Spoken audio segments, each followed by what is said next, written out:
नमस्कार, मैं चंदन उपाध्याय आप सभी लोगों का बहुत बहुत स्वागत एवं अभिनंदन करता हूं आपके अपने YouTube चैनल साइकोलॉजी वाले गुरुजी में। आज की क्लास में हम BA सेकेंड ईयर चतुर्थ सेमेस्टर यूनिट 5 के जिस महत्वपूर्ण टॉपिक के बारे में चर्चा करने वाले हैं वो है मनोविदलता, या जिसको इंग्लिश में हम कहते हैं सिजोफ्रेनिया। तो आज की क्लास में हम पूरा डिटेल्स के रूप में हम बात करेंगे मनोविदलता क्या होता है, इसके लक्षण क्या होते हैं, इसके कितने प्रकार होते हैं और साथ ही साथ इसके मनोविदलता होने के कारण क्या है। ठीक है, इसलिए आप लोग वीडियो में लास्ट तक बने रहिएगा। और अगर आप चैनल पर नए हैं तो चैनल को सब्सक्राइब भी कर दीजिएगा, क्योंकि इस चैनल पर आपको साइकोलॉजी से रिलेटेड इसी प्रकार की कंटेंट मिलती रहती है। तो चलिए शुरू करते हैं और समझते हैं कि मनोविदलता या जिसे सिजोफ्रेनिया कहते हैं वो होता क्या है। देखिए, स्विट्जरलैंड के प्रसिद्ध मनोचिकित्सक ब्यूलर 1912 ने सर्वप्रथम इस रोग को मनोविदलता का नाम दिया। यानी कि ब्यूलर महोदय ही एक ऐसे मनोविज्ञानी थे जिन्होंने सबसे पहले इस रोग को मनोविदलता का नाम दिया। यानी कि नामकरण संस्कार किसने किया? ब्यूलर महोदय ने इस रोग को नाम दिया। ठीक है, मनोविदलता एक गंभीर तथा जटिल मानसिक रोग है। गंभीर है, अन्य रोगों की अपेक्षा मनोविदलता क्या है? गंभीर है और जटिल, मन में होने वाला, दिमाग में होने वाला रोग है। ठीक, यह चिंतन एवं क्षुब्ध मनोदशा की विपरीत किसकी है? यह चिंतन एवं क्षुब्ध मनोदशा, यानी कि क्षुब्ध मनोदशा यानी कि खराब मनोदशा, खराब मन की स्थिति। ठीक है, और खराब चिंतन की प्रक्रिया होती है इसमें। आगे देखते हैं। चिंतन में ऐसी विकृति के अभिव्यक्ति रोगी किसी वस्तु या चीज़ पर ध्यान केंद्रित करने की अक्षमता तथा किसी संपत्ति के विकास में अपनी असमर्थता के रूप में करता है। ठीक है, क्या कर रहा है? चिंतन में ऐसी विकृति। ठीक है, चिंतन में ऐसी विकृति कैसे होता है? अब विकृति का अभिव्यक्ति कैसे होता है? रोगी किसी वस्तु या चीज़ पर ध्यान केंद्रित नहीं कर पाता है, असमर्थ हो, क्या हो, ध्यान केंद्रित करने में असमर्थ हो जाता है तथा साथ ही साथ किसी संप्रत्यय के विकास में अपनी असमर्थता के रूप में करता है। कहने के तात्पर्य है कि इसमें विकृत चिंतन भी होता है। तो विकृत चिंतन कैसे होता है? रोगी किसी वस्तु या व्यक्ति पर ध्यान केंद्रित नहीं कर पाता है और किसी नए कॉन्सेप्ट का निर्माण करने में असक्षम होता है। ठीक, आगे देखते हैं। मनोविदलता का सामान्य अर्थ यही है, वास्तविकता से संबंध विच्छेद। यदि एक लाइन में अगर हम आपको बताएं कि मनोविदलता क्या है, तो मनोविदलता का मतलब क्या है? वास्तविकता से विच्छेद और किससे जुड़ाव? काल्पनिक दुनिया से जुड़ा होना ही क्या है? सिजोफ्रेनिया है। इसका मतलब यह हुआ कि रोगी वास्तविक दुनिया से अपना संबंध तोड़ देता है और अपने द्वारा बनाई गई, यानी किसके द्वारा? अपने दिमाग द्वारा बनाई गई दुनिया में विचरण करता है, घूमता रहता है। ठीक, अपने द्वारा बनाई गई दुनिया में विचरण करता है। ठीक, एक अनुमान के अनुसार विश्व में लगभग 20 मिलियन लोग मनोविदलता से ग्रस्त है। ठीक है, एक अनुमान के मुताबिक इस विश्व में लगभग 20 मिलियन लोग या इससे भी ज़्यादा लोग क्या है? सिजोफ्रेनिया से ग्रसित है। तो कहने की ये तात्पर्य है कि अगर मनोविदलता का अर्थ क्या है अगर ये देखा जाए तो सिंपल से आप ये समझिए कि मनोविदलता का मतलब है कि वास्तविकता से संबंध का विच्छेद कर देना। ठीक, और क्या कर लेना? काल्पनिक दुनिया से अपना जुड़ाव कर लेना। परिभाषा देखते हैं। कार्सन कहते हैं कि मनोविदलन को ऐसी मनोविक्षिप्ति, ठीक है, मानसिक विक्षिप्ति है ये, के रूप में परिभाषित किया जाता है जिसमें व्यक्तित्व प्रक्रियाओं, व्यक्तित्व की जो भी प्रक्रिया होती है उनमें क्या होता है? विघटन होता है। ठीक, वो मतलब विघटित होते हैं, दूषित होते हैं, वास्तविकता से संबंध टूट जाता है, वास्तविक दुनिया से, वास्तविक बातों से, वास्तविक लोगों से संबंध टूट जाता है, संवेगात्मक कुंठा एवं विभ्रम एवं विचार तथा व्यवहार में प्रावधान होता है। संवेगात्मक कुंठा, संवेगों से संबंधित कुंठा व्यक्ति के अंदर उत्पन्न होता है, एवं विभ्रम, उद्दीपक की अनुपस्थिति में वस्तु का गलत ज्ञान क्या है? विभ्रम कहलाता है, एवं विचार तथा व्यवहार में भी व्यक्ति के रुकावट पैदा होता है। तो इसे हम क्या कहते हैं? मनोविदलता कहते हैं। आइए देखते हैं मनोविदलता के लक्षण, कुछ सिम्टम्स आप सिजोफ्रेनिया जिनके आधार पर आप कह सकते हैं कि व्यक्ति सिजोफ्रेनिया से ग्रस्त है। सबसे पहला है कि व्यामोह। जो मनोविदलता का पेशेंट होगा उसके अंदर क्या है? व्यामोह उत्पन्न हो जाएगा। व्यामोह क्या होता है? झूठा विश्वास। ठीक है, या तो कभी कभी झूठा विश्वास धर्म से संबंधित या महानता से संबंधित या क्या है? दंड से संबंधित। ये उसे यह विश्वास हो जाएगा कि मैं दुनिया में महान व्यक्ति हूँ, मैं भगवान हूँ, या तो ऐसा व्यक्ति क्या करता है, कभी कभी अपने आप को ही क्या है दंडित चोट पहुंचा सकता है। तो व्यामोह का सिंपल अर्थ है झूठा विश्वास, वो किसी भी परिप्रेक्ष्य में हो। दूसरा है वास्तविकता से पलायन। जैसा कि अभी हमने आपको बताया था कि मनोविकलता के जो रोगी होते हैं वास्तविकता से संबंध विच्छेद कर लेते हैं और जो काल्पनिक दुनिया वो बनाते हैं उसमें क्या है वो घूमते रहते हैं। विभ्रम, ऐसे मनोविकलता के जो पेशेंट होते हैं उनके अंदर विभ्रम भी पाया जाता है। विभ्रम के बारे में अभी हमने आपको बताया कि उद्दीपक की अनुपस्थिति में वस्तु का गलत ज्ञान क्या है, विभ्रम है। अब भ्रम क्या है, उद्दीपक की उपस्थिति में वस्तु का गलत ज्ञान भ्रम है। एक एग्जाम्पल से समझे, जैसे कि रस्सी को सांप समझना, ये क्या है, भ्रम है। कि कोई व्यक्ति रस्सी को देखकर सांप समझता है तो ये भ्रम है। लेकिन रस्सी ना हो, उद्दीपक है रस्सी ना हो, फिर भी अगर सांप व्यक्ति समझ रहा है तो ये विभ्रम है। आगे बढ़ते हैं, भाषा संबंधी विकृति। ऐसे व्यक्ति जो मनोविकलता से ग्रस्त है उनमें भाषा से संबंधित विकृतियां पाई जाती है। जैसे वो व्यक्ति क्या है अच्छे से बोल नहीं पाता है, बोलने में रुक रुक के बोलता है, और क्या है उन नवीन शब्दों का निर्माण नहीं कर पाता है, इत्यादि चीज दिक्कत उसके अंदर आती है। संभाषण की कमी, ऐसे व्यक्ति क्या होते हैं वो बहुत कम बोलते हैं, संभाषण की कमी पाई जाती है। वो क्या है किसी से बात नहीं कर पाते हैं, कोई उनसे बात करना चाहता है तो वो ज़्यादा बात भी नहीं करते हैं। अगला है अल्प इच्छा शक्ति या इच्छा शक्ति की क्षुब्धता। उनके अंदर क्या होगा, जब वो व्यक्ति मनोविकलता से ग्रसित होगा उसके अंदर क्या है अल्प इच्छा, विलिंग पावर बहुत ज़्यादा कम होगा। ठीक है, उसे कुछ करने की जो चेष्टा व्यक्ति में होती है उसके अंदर बहुत कम पाया जाता है। अगला है भोतरे एवं कुंठित भाव, यानी कि भोतरे एवं कुंठित भाव, उसके अंदर जो उसके भाव रहेंगे, ये इमोशंस रहेंगे, वो क्या रहेंगे, कुंठित रहेंगे। कुंठित मतलब क्या होता है, एकदम व्यक्ति जैसे किसी चीज़ से परेशान होकर फ्रस्ट्रेट हो जाता है।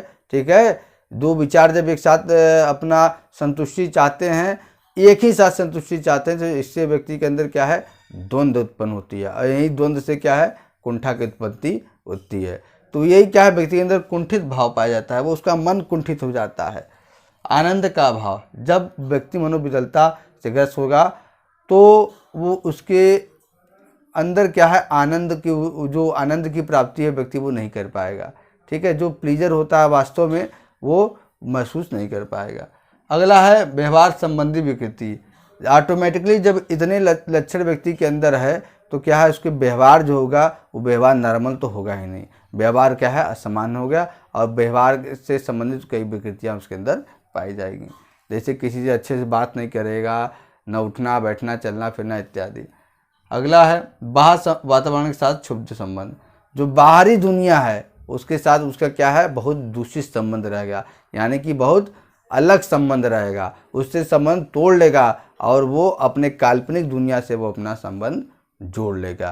ठीक, ये लक्षण है कुछ मनोविकलता के जिसके बारे में हमने समझा।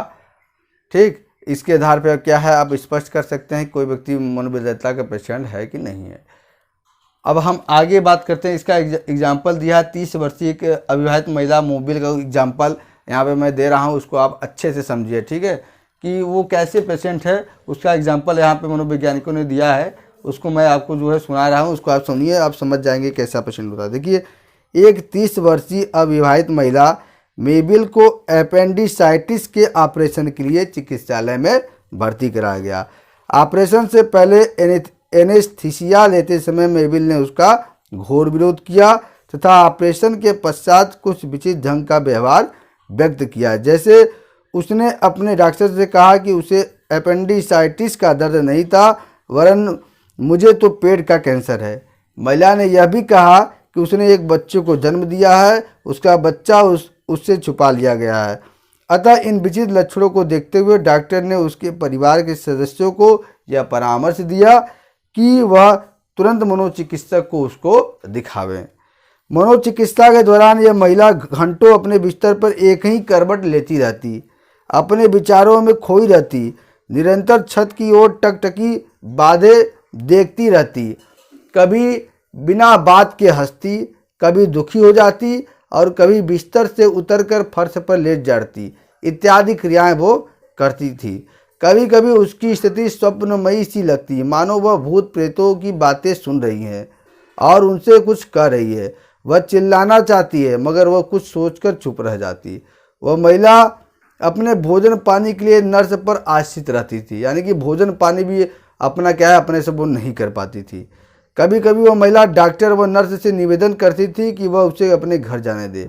अतः एक दिन डॉक्टर ने महिला की स्थिति में सुधार देखकर उसे घर जाने की अनुमति दे दी। महिला के केस का विवेचन करने पर यह ज्ञात हुआ कि महिला एक अति कट्टर कैथोलिक परिवार से संबंधित थी। वह महिला आरंभ से ही धार्मिक और नैतिक आस्थाओं के प्रति अति निष्ठावान, कठोर, आदर्शवादी स्वभाव तथा संवेदनशील थी तथा चिकित्सालय के नाम से डरती थी। इस प्रकार उसके नैतिक अनैतिक अंतर्द्वंद और उसके पराहम के कारण मनोविकृति का रूप धारण करने लगी। ठीक, ये एग्जाम्पल मेबिल नाम का हमने दिया है, जिससे कि आप सिजोफ्रेनिया क्या है उसके बारे में समझ सकते हैं। अगर आप फिल्म देखने का शौकीन है तो आप मदहोशी पिक्चर है जो एकदम सिजोफ्रेनिया पे ये बना हुआ है, उसको भी आप देखेंगे तो एकदम आप अच्छे से समझ जाएंगे। इसमें क्या होता है, व्यक्ति उसका जो ख्याली दुनिया होता है, ख्याली दुनिया में क्या होता है, एक नए पात्र का निर्माण कर लेगा, एक नए जगह का निर्माण कर लेगा और वो उसके साथ ऐसे व्यवहार करेगा, ऐसे दुनिया में जिएगा जैसे कि रियल उसके साथ हो रहा है। यही सिजोफ्रेनिया में होता है। आइए आगे बात करते हैं मनोविकलता के प्रकार, टाइप्स ऑफ सिजोफ्रेनिया, यानी कितने प्रकार से कितने रूपों में मनोविकलता व्यक्तियों में पाई जाती है। तो क्रेपलिन के अनुसार मनोविकलता के 5 प्रकार होते हैं। कौन कौन होते हैं देख लेते हैं। पहला है विघटित मनोविकलता, जिसको डिसऑर्गेनाइज्ड सिजोफ्रेनिया कहते हैं। दूसरा है केटाटॉनिक मनोविकलता, जिसको केटाटॉनिक सिजोफ्रेनिया कहते हैं। इसमें पहला है मूर्छित स्थिति और दूसरा क्या है उत्तेजित स्थिति। ठीक है। तीसरा है व्यामोही मनोविकलता, जिसको पैरानॉइड सिजोफ्रेनिया कहते हैं। चौथा है मिश्रित मनोविकलता, जिसको अनडिफरेंटिएटेड सिजोफ्रेनिया कहते हैं। इसमें भी 2 है, पहला है तीव्र मिश्रित मनोविकलता और दूसरा है दीर्घकालिक मिश्रित मनोविकलता है। 5वां प्रकार है अवशिष्ट मनोविकलता, जिसको रेसिड्यूअल सिजोफ्रेनिया कहते हैं। आइए अब इसके बारे में समझते हैं डिटेल में कि होता क्या है। ठीक है, देखिए सबसे पहले हम बात करते हैं कि विघटित मनोविकलता क्या होता है। तो ये क्या होता है, कम आयु में व्यक्ति में उत्पन्न होता है। ठीक है, ये ऐसा कहा जाता है कि ये युवा अवस्था में जो व्यक्ति होते हैं उनमें ज़्यादा पाया जाता है। और इसमें क्या क्या लक्षण होते हैं, संभ्रांति, कन्फ्यूजन, यानी कि ऐसे जो व्यक्ति रहेंगे जो इस रोग से ग्रस्त होंगे उसमें क्या है बहुत कन्फ्यूजन पाया जाएगा, वो कन्फ्यूज रहेंगे। और क्या है, धार्मिक तथा दंडात्मक व्यामोह, धार्मिक व्यामोह पाया जाएगा। धार्मिक व्यामोह हमने बताया कि धर्म से संबंधित अपनी महानता वो सिद्ध करेंगे। और दंडात्मक व्यामोह क्या है, ऐसे व्यक्ति दूसरों को भी चोट पहुंचा सकते हैं और क्या है अपना भी वो चोट अपने आप को भी पहुंचा सकते हैं। और शारीरिक हरास, यानी कि जो शरीर की उनकी जो स्थिति है उसमें दिन प्रतिदिन क्या है गिरावट होती नजर आती है। विभ्रम होता है उनके अंदर। विघटित व्यक्ति, उनका जो व्यक्तित्व होता है वो पहले से बहुत ज़्यादा गिरा हुआ हो जाता है। और इस रोग में रोगी का समस्त व्यवहार क्या होता है, एक बच्चे के समान होता है। आप एकदम सिंपल अर्थ में समझिए कि विघटित मनोविकलता में जो रोगी होता है उसका पूरा व्यवहार एक बच्चे के समान होता है। इसे पहले क्या है हैबिफ्रेनिक मनोविकलता के नाम से भी जाना जाता था। तो इतना हुआ विघटित मनोविकलता किसे कहते हैं, इसके बारे में आप समझ गए होंगे। आगे बात करते हैं केटाटॉनिक मनोविकलता। इस रोग की उत्पत्ति एकाएक यानी कि अचानक बड़े ही नाटकीय ढंग से होती है। देखिए समझिए पॉइंट को, इस रोग की उत्पत्ति अचानक बड़े ही नाटकीय ढंग से होती है। इस प्रकार का रोगी कभी जड़ीमा, ठीक है, यानी कि मूर्छित की अवस्था में, तो कभी उत्तेजना की अवस्था में पहुंच जाता है। कभी इस प्रकार का जो रोगी होता है कभी क्या है मूर्छित अवस्था में पहुंच जाता है, कभी क्या है उत्तेजना की अवस्था। जब व्यक्ति इस प्रकार के व्यक्ति जब मूर्छित की अवस्था में पहुंचता है तो वो क्या होता है नॉर्मली सबसे बात करते रहता है, धीरे धीरे क्या है अचानक बहुत ही नाटकीय ढंग से क्या है वो धीरे धीरे वो एकदम शून्य हो जाएगा। एकाएक लगातार वो घंटों देख सकता है, कोई क्रियाएं नहीं करेगा, यहाँ तक कि अपना मलमूत्र त्यागने में भी वो असमर्थ होगा। उसको सुई भी चुभाया जाएगा तो उसको क्या है कोई संवेदना नहीं होगा और अंत में वो क्या है मूर्छित की अवस्था में चला जाएगा। और उत्तेजना की स्थिति में व्यक्ति बहुत ज़्यादा एक्साइटमेंट हो जाता है। वो इस समय उसकी जो क्रियाएं होती है एकदम जो पेंडुलम घूमता है उसी की तरह होती है, कभी कुछ और क्रिया करेगा कभी कुछ और क्रिया करेगा, तो यही उत्तेजना। तीसरा है व्यामोही मनोविकलता, जिसको पैरानॉइड सिजोफ्रेनिया कहते हैं। ये क्या है, सबसे इसका प्रमुख लक्षण है व्यामोह, यानी कि झूठा विश्वास। अब वो भी व्यामोह सबसे ज्यादा क्या होता है, श्रव्य, इसमें श्रव्य विभ्रम पाया जाता है, सुनने से संबंधित। उसे लगेगा कि वो उसे कोई आवाज दे रहा है, उससे बात करना चाहता है। इसके प्रकार के पेशेंट क्या होते हैं, भूत प्रेतों से बात करते हैं बहुत ज्यादा। का एक क्रमबद्ध तथा संगठित तंत्र का होना है, श्रव्य विभाग का एक क्रमबद्ध तथा संगठित तंत्र का होना है। यानी कि धीरे धीरे व्यक्ति बाहरी जो आवाज रहेगा, आवाज वो नहीं आएगा, ठीक है, लेकिन बाहरी आवाज से क्या है, संपर्क जोड़ेगा धीरे धीरे, और कभी कभी ये होगा कि घंटों उसी से बात वो करेगा। दंडात्मक व्यायामों की प्रबलता इसमें होती है, ठीक है, दंडात्मक व्यायाम, परंतु इसके अतिरिक्त बड़प्पन का व्यायाम हो, बड़प्पन की मतलब अपना बड़प्पन की, हम सबसे बड़े हैं, हम महान हैं, इसका व्यायाम हो, ईर्ष्या का व्यायाम हो। ऐसे व्यक्ति क्या होते हैं, बहुत ज़्यादा ईर्ष्यालु होते हैं। तो संदर्भ का व्यायाम हो भी पाए, ऐसे व्यक्ति बढ़ा चढ़ कहते हैं कि चाचा हमारे विधायक, हम उनके वो है, मतलब बहुत ज़्यादा बढ़ा चढ़ा के होंगे, कुछ नहीं लेकिन बहुत ज़्यादा बढ़ा चढ़ा के कहेंगे। तो ये क्या हो गया, व्यामोही मनोविकलता। अब बात करते हैं मिश्रित मनोविकलता, जिसको अनडिफरेंट सिजोफ्रेनिया कहते हैं। इसका ये क्या होता है, इस श्रेणी में उस मानसिक रोग को रखा जाता है जिन्हें मनोविकलता के रोगी में पहचान की जाती है, ठीक, लेकिन उसे मनोविकलता के कोई स्पष्ट प्रकार में रखना संभव नहीं होता है। जब रोगी में मनोविकलता के लक्षण अचानक उत्पन्न होते हैं और अल्प अवधि में दूर हो जाते हैं तो उसे क्या कहते हैं, तीव्र मिश्रित मनोविकलता कहते हैं। ध्यान दीजिएगा, जब रोगी में मनोविकलता के लक्षण अचानक उत्पन्न होते हैं और थोड़े समय में दूर हो जाते हैं तो उसे क्या कहते हैं, तीव्र मिश्रित मनोविकलता। परंतु जब मनोविकलता के रोग की शुरुआत क्रमिक होती है, एक क्रम से धीरे धीरे होता है और उसके लक्षण लंबे समय तक बने रहते हैं तो उसे क्या कहते हैं, दीर्घकालिक मिश्रित मनोविकलता कहते हैं। अगला हम बात करते हैं अवशिष्ट मनोविकलता, जिसको रेसिड्यूअल सिजोफ्रेनिया कहते हैं। इस प्रारूप के अंतर्गत वे रोगी आते हैं जो उस उपचार के पश्चात इस योग्य हो जाते हैं कि उन्हें अस्पताल से छुट्टी मिल जाए, परंतु मनोविकलता के लक्षण पूरी तरह से समाप्त नहीं हो पाते। कहने का यह तात्पर्य है कि इसमें ऐसे व्यक्ति होते हैं जो पहले मान लीजिए कोई व्यक्ति सिजोफ्रेनिया से ग्रस्त है, उसे अस्पताल में भर्ती कराया गया, अस्पताल में भर्ती कराने के बाद क्या होता है, वो इस योग्य हो जाता है कि उसको छुट्टी मिल जाता है, लेकिन उसकी मनोविकलता पूरी तरह से समाप्त नहीं रहता है, बल्कि क्या अवशिष्ट थोड़ा बहुत उसके अंदर क्या है, सिजोफ्रेनिया बना रहता है। तो ये मनोविकलता के प्रकार क्या है, उनके बारे में हमने आपसे चर्चा किया।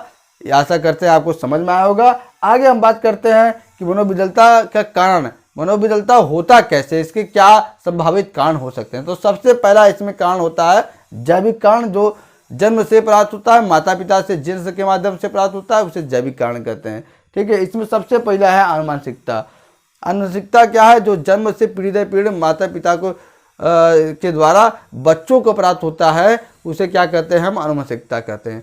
अब आनुवंशिकता में कैसे बच्चे को होने के चांसेस होता है, कैसे व्यक्ति को, यदि इसमें भी ये देखा गया है कि यदि जो माता पिता में से कोई एक सिजोफ्रेनिया से ग्रस्त है, ठीक है, तो होने वाले संतान में भी सिजोफ्रेनिया होने के चांसेस होते हैं, लेकिन ये हमेशा नहीं होता है, ये न के बराबर है, ठीक। अगला है शारीरिक संरचना। शारीरिक संरचना के पीछे मनोवैज्ञानिकों का ये तर्क है कि जो व्यक्ति का फिजिकल स्ट्रक्चर होता है वो भी क्या है, मनोविकलता होने में ज़्यादा क्या है, उसको मनोविकलता होने में ज़्यादा महत्वपूर्ण भूमिका अदा करता है। जैसे ये लोग कहें कि मनोवैज्ञानिक है, इनका कहना यह है कि जो लंबे व्यक्ति होते हैं उनकी अपेक्षा जो नाटे व्यक्ति होते हैं उनमें क्या है, सिजोफ्रेनिया होने के अधिक चांसेस होते हैं। उसी प्रकार से वह व्यक्ति कि जो सुंदर होता है और उसके अपेक्षा जो काला व्यक्ति होता है उसमें क्या है, सिजोफ्रेनिया होने के अधिक चांस है। लेकिन ये बात कोई जो है तर्क नहीं है, इसको मनोवैज्ञानिकों ने आगे क्या है, नकार दिया था। अगला है केंद्रीय स्नायुमंडल। मनोवैज्ञानिकों ने यह भी अध्ययन करना चाहा कि क्या जिसको सिजोफ्रेनिया होता है, जिसको सिजोफ्रेनिया नहीं है, उसके मस्तिष्क में कोई अंतर आता है। लेकिन मनोवैज्ञानिकों ने यह अध्ययन किया तो उनमें कोई सार्थक अंतर नहीं था, बल्कि मनोवैज्ञानिकों ने यह कहा कि मनोविकलता होने के इसलिए होता है क्योंकि वह व्यक्ति जिसका हृदय छोटा होता है, जिसमें नलिका विहीन ग्रंथियाँ होती हैं, उनके हाथों का कम विकास होता है, उनमें सिजोफ्रेनिया होने के चांसेस अधिक होते हैं। अगला है मनोवैज्ञानिक कारक, यानी कि मन से संबंधित कारक जो इसमें आते हैं। इसमें पहला है विकृतिजन पारिवारिक प्रतिरूप, यानी कि जो परिवार का पैटर्न है वो क्या है, दूषित हो। यानी कि इसका कहने का तात्पर्य है कि परिवार में माता पिता का जो है बहुत ज़्यादा प्रभाव बच्चों पे पड़ता है, दोनों का। और उनमें से किसी एक की अनुपस्थिति हो जाए तो इससे बच्चे पे क्या है दूषित परिणाम प्राप्त होता है। और कभी कभी माता पिता की अवहेलना द्वारा भी बच्चे क्या है हीन भावना उनके अंदर हो जाता है, जिससे वो सिजोफ्रेनिया से ग्रस्त हो जाते हैं। कभी कभी बैकग्राउंड माहौल ऐसा हो आपराधिक किस्म का जिससे बच्चे सिजोफ्रेनिया से ग्रस्त हो जाते हैं। आरंभिक मानसिक आघात और वंचन, उनके बच्चे के शुरुआती दिनों में उनको जो माता पिता द्वारा या परिवार द्वारा जो आघात मिलता है, जो चोट मिलता है, कोई ऐसी बात, कोई ऐसी घटना जो क्या बहुत ज़्यादा उनको प्रभावित करती है, वो भी क्या होता है, उससे भी बच्चे सिजोफ्रेनिया से ग्रस्त हो सकते हैं। या तो ऐसे बच्चे जो जिनके माता पिता ने जो परिवार से वंचित हैं उनके भी अंदर क्या है सिजोफ्रेनिया होने के चांसेस अधिक होते हैं। अगला है अत्यधिक प्रतिबल, ज़्यादा स्ट्रेस लेना भी बच्चों के अंदर, जब बच्चे बड़े होते हैं उनके अंदर सिजोफ्रेनिया को ग्रस्त कर देता है, उनके अंदर सिजोफ्रेनिया हो जाता है। अब वो टेंशन कैसे ले रहे हैं, पढ़ाई का टेंशन या किसी चीज़ से असफल होने का टेंशन या माता पिता द्वारा तिरस्कार या परिवार द्वारा उपहास, ठीक है, इससे किसी भी तरह से टेंशन ले, इससे भी क्या है सिजोफ्रेनिया हो सकता है। अहम सुरक्षात्मक मनोरचनाओं का अतिरंजित उपयोग, यानी कि जो अहम ईगो डिफेंस मैकेनिज्म है, अहम सुरक्षात्मक युक्तियाँ है, उसका भी ज़रूरत से ज़्यादा जब व्यक्ति इस्तेमाल करता है तो क्या होता है उसको भी सिजोफ्रेनिया होता है। जैसे इसमें क्या है दमन है, प्रक्षेपण है, दीवा स्वप्न है, इस सब का ज़रूरत से ज़्यादा जब आप व्यक्ति करेगा तो इसको भी सिजोफ्रेनिया होने के चांसेस होते हैं। अगला है तीसरा है सामाजिक सांस्कृतिक कारक। मनोवैज्ञानिकों ने अपने अध्ययनों में ये भी पाया कि बच्चों ऐसे व्यक्ति जिनको सिजोफ्रेनिया हुआ है उसमें सामाजिक और सांस्कृतिक कारक भी क्या है महत्वपूर्ण भूमिका अदा करते हैं। इसमें इन्होंने कहा कि जो निम्न सामाजिक आर्थिक स्तर वाले हैं उनमें सिजोफ्रेनिया ज़्यादा पाया जाता है अपेक्षाकृत जो उच्च सामाजिक आर्थिक स्तर के हैं। और संस्कृतियों में भी इन्होंने पाया कि संस्कृति में जो जिनकी संस्कृति अव्वल है, आगे है, उनमें जो है जो बहुत ज़्यादा एडवांस जिनकी संस्कृति है उनमें भी क्या है सिजोफ्रेनिया होने के चांसेस ज़्यादा होते हैं अपेक्षाकृत जो है जिनकी संस्कृति प्राचीन मान्यताओं के हिसाब से चल रही है। तो ये मनोविदलता क्यों होती है, इसके क्या कारण होते हैं। तो आज के क्लास में हमने बात किया कि मनोविदलता क्या होता है, इसके प्रकार क्या होते हैं और साथ ही साथ इसके लक्षण क्या है और मनोविदलता क्यों होता है, इसके संबंध में हमने डिटेल में चर्चा किया। और इस टॉपिक से रिलेटेड आपको क्या है हैंड नोट्स का लिंक वीडियो के डिस्क्रिप्शन बॉक्स में मिल जाएगा, वहाँ से जाके आप क्या है नोट्स को डाउनलोड कर सकते हैं। आज की क्लास में इतना ही, मिलते हैं हम अपने अगले क्लास में, तब तक के लिए आपका बहुत बहुत धन्यवाद।